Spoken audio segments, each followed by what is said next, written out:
Joint replacement surgery is major surgery. As with any major surgery, there are potential risks associated with it. Specific to joint replacement in the lower extremities, such as the hip, the knee, and the ankle, we worry about blood clots. Anytime we place an artificial joint into a patient, we have to worry about infection. That's a lifelong risk that we always have to be prepared for. So these are things that people take into account when they're considering joint replacement surgery. Those are specific to knees.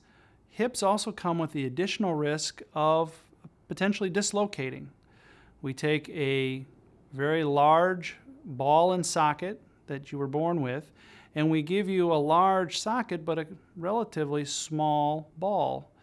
And that ball has to be tensioned at the time of surgery, and sometimes they can dislocate. And that's one of the risks of hip replacement surgery. But the majority of times that does not happen, and the dislocation rate is less than 1 or 2%.